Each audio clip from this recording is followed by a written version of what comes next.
Maryam Rajavi urges students to rise up and liberate Iran.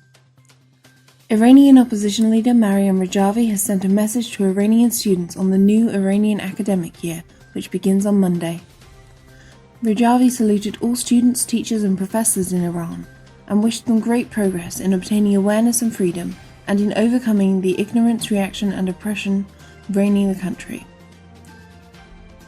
17.5 million students who go to schools and universities this year are a big army of knowledge and awareness, she said.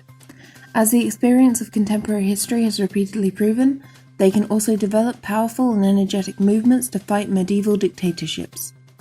Rajavi urged Iranian students to rise up to continue the uprisings and to free Iran from the occupation of the Mullahs.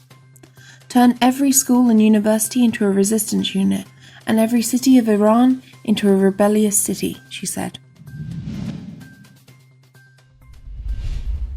Suppressive faces and pictures of Khomeini and Khomeini set ablaze in 17 cities.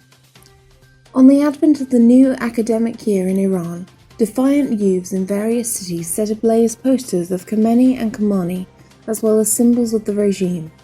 They also set ablaze Revolutionary Guards and besieged forces, branches and symbols. Simultaneously, they posted pictures of the Iranian opposition's leadership in various cities across the country, including the capital Tehran. One of their banners said, "Each school and college is a center of defiance against dictatorship and a hotbed for promoting freedom." Pompeo blames Iran for oil attacks, calling it an act of war. Secretary of State Mike Pompeo on Sunday insisted Iran was definitively to blame for attacks on Saudi oil production facilities, for which Tehran-backed Houthi rebels have taken credit. The attacks, which hit an oil field and a production facility, could not have come from the Houthis. It's crazy for anyone to assert that they did, Pompeo said on CBS's Face the Nation. This was an act of war. This was a state-on-state act of war.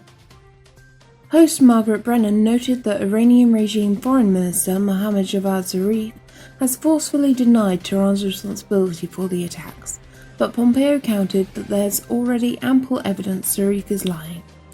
Pompeo added, "I don't know why anyone listens to the Iranian Foreign Minister. It's beneath the dignity of anyone to listen to him."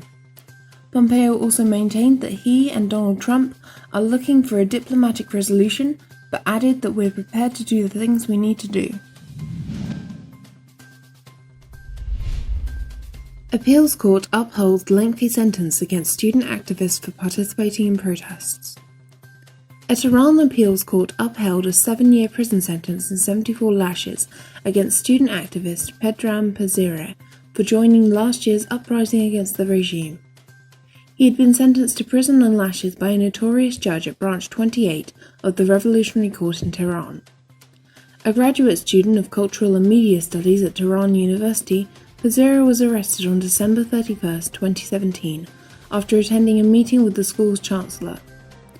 On January 1st, the University Student Central Council reported that security forces had arrested 4 members of the council's branch at Tehran University after the meeting.